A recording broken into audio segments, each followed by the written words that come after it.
Hey, good evening, everybody. My name is Danny Kalula. We're looking right here today at Amber.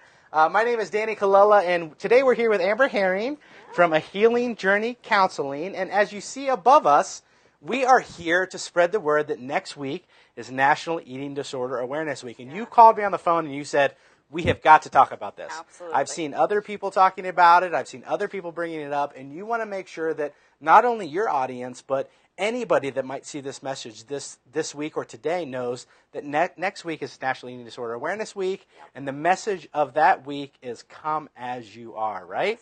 Yes. So, but first, before we get too deep into this, I want everybody to know who you are, what you do, so why don't you go ahead and introduce yourself. Yeah, so thanks, Danny. Thanks for having me. I'm Amber Herring. I'm a licensed marriage and family therapist and a licensed addictions counselor. My practice is Healing Journey Counseling. And I work primarily with folks who struggle with an eating disorder, substance use, and or a process addiction. Things like shopping, gambling, exercise, internet use, things like that. I work with individuals, couples, and families find healing from those things.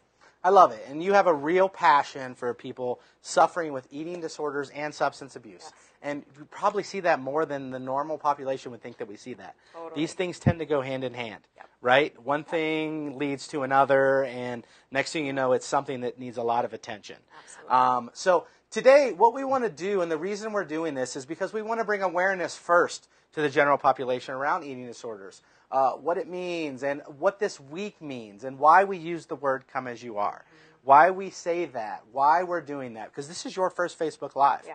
This is the first time Amber's ever done a Facebook Live. How scared were you?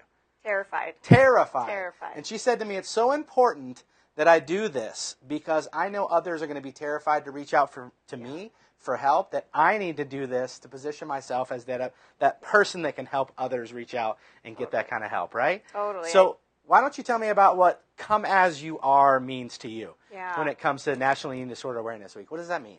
You know, I think that, I'm going to use my personal experience even setting up for this Facebook Live.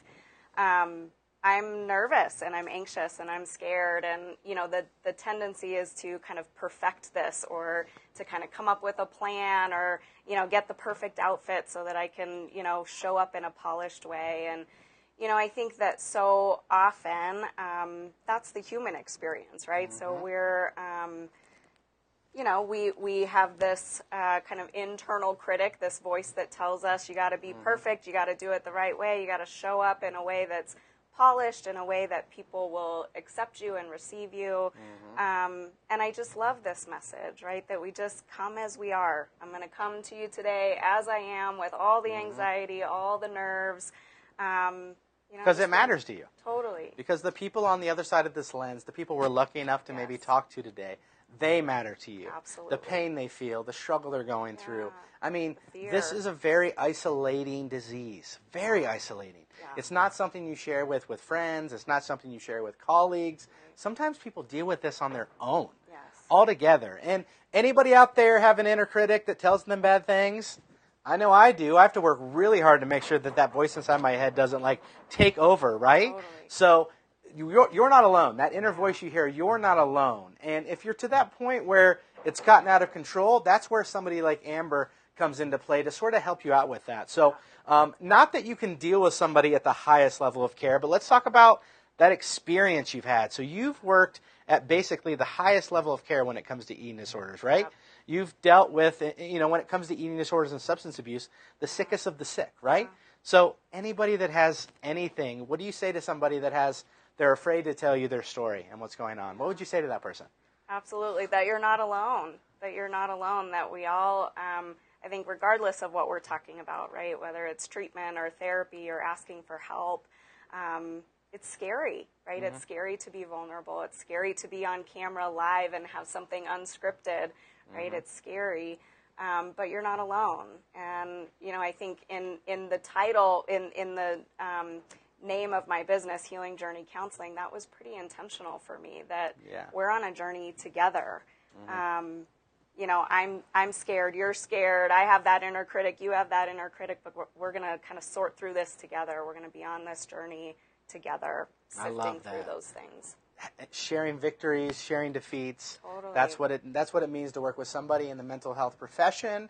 It's sharing victories and sharing defeats. You know, we were talking earlier about breakdowns. Yeah. So you get a lot of people in your practice that have come from a higher level of care, and they need to continue to keep up with some sort of maintenance when it comes to what's going on. But what happens when you leave the highest level of care? Life happens, right? Yeah.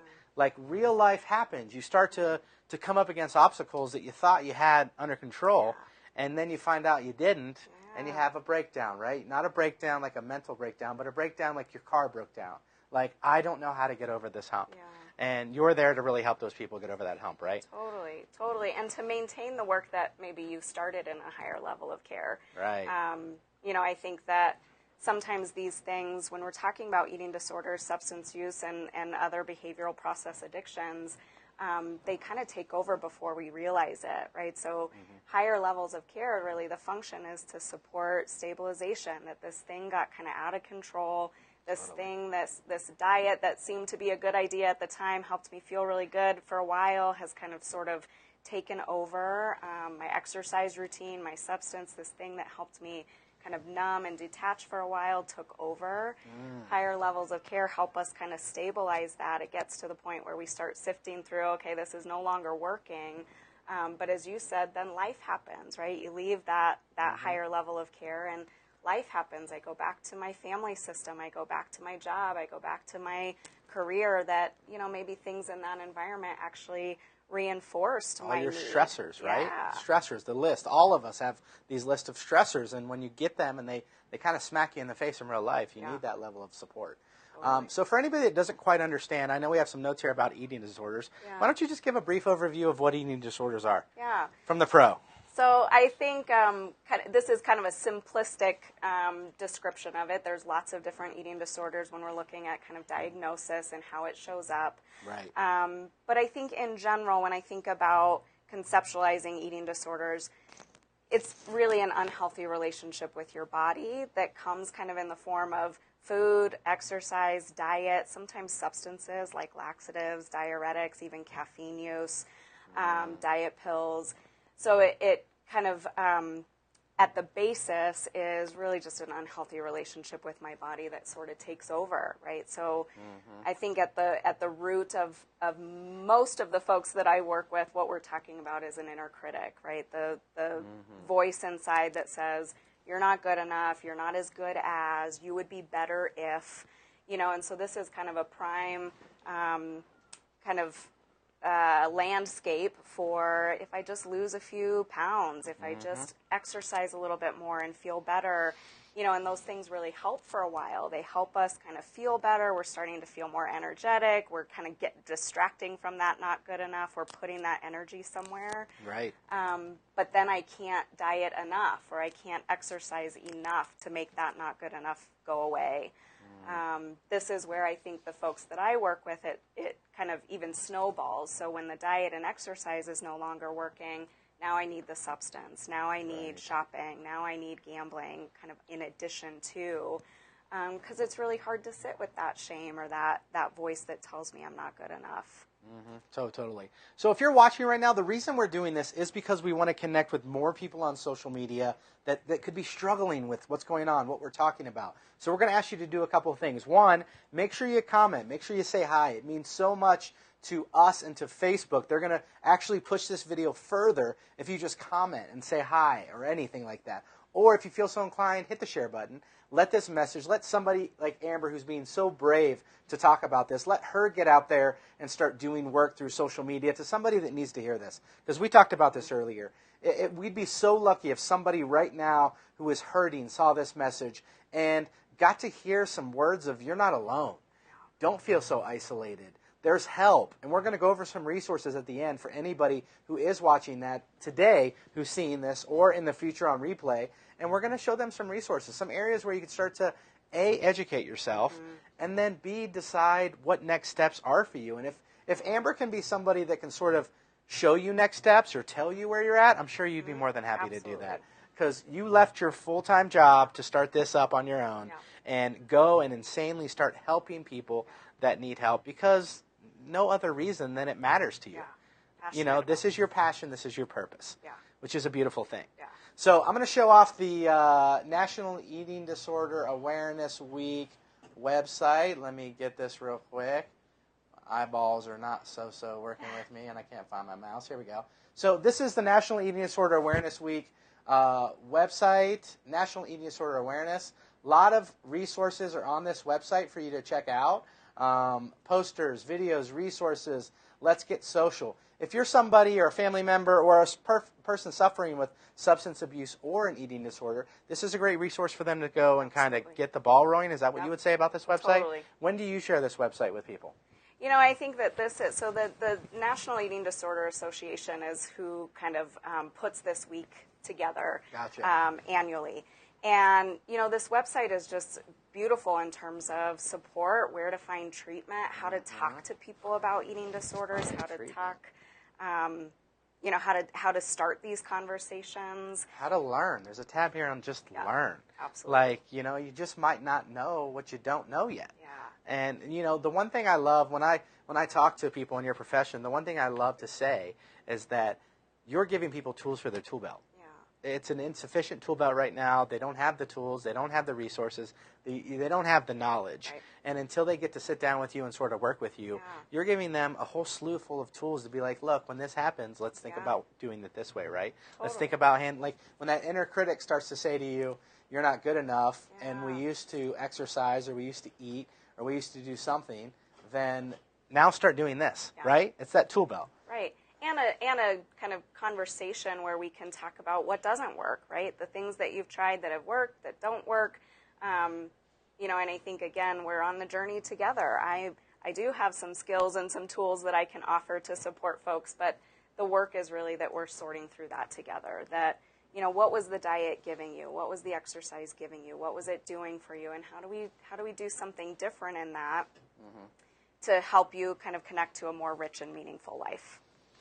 Because, again, I'm going to say it again. It feels very isolating. It feels very alone. And you're not alone in feeling that way. In fact, the stigma around substance abuse and mental health and eating disorders in this case, the stigma around, the shame around the way you feel is what keeps so many away from access to care. Yes. So many people silently suffer with something like this because of the stigma and shame. So that's when you need a resource like Amber, you know, the National Eating Disorder Awareness site, really to start understanding you're not alone. This affects a lot of people, doesn't it? A lot of people. Yep. So that's what this week is all about. Did we cover everything we wanted to cover today? Did we miss anything? I think so. We talked about coming as you are. We talked about this week is National Eating Disorder Awareness Week, and we really would appreciate you sharing this content and getting this out to more people that need to hear it. Go to National Eating Disorder Awareness Week if you want to learn more, because just all those tools are amazing. Yeah. I guess what I'd like to kind of end with kind of this come as you are, this idea, you know, I would just encourage you to do that throughout the week, whether you struggle with an eating disorder or not. I think we can all relate to that voice that tells us we're not good enough or compares us to others. Come as you are, right? Try and challenge that polished version of yourself. Just come to the world as you are, with what you are and who you are and the gifts that you bring to the world. You don't have to polish it. You don't have to put the mask on. You don't have to put the version of you on that you think the world needs to see. Come as you are. Follow Healing Journey Counseling also on social media this week. I'll be doing a lot of stuff for National Eating Disorder Awareness. Information, education, encouragement, things like that. So, and if anybody else wants to get a hold of you, they can go to your website as well, and they can contact you through there. And then this is who you'll be talking to. She's in private practice. When you get the courage and the bravery to pick up that 10,000-pound phone to make that first phone call, this is likely the person you're going to talk to, and she is going to accept you as you are. Absolutely. Which is a beautiful thing. So thanks for being so brave to share today some more information around eating disorders. And remember, next week is National Eating Disorder Awareness Week. Helping us by sharing this video will get the ball rolling of people having awareness about what's happening this week. So thanks for spending time with us today. We appreciate it. Thanks again, Amber, for spending some time.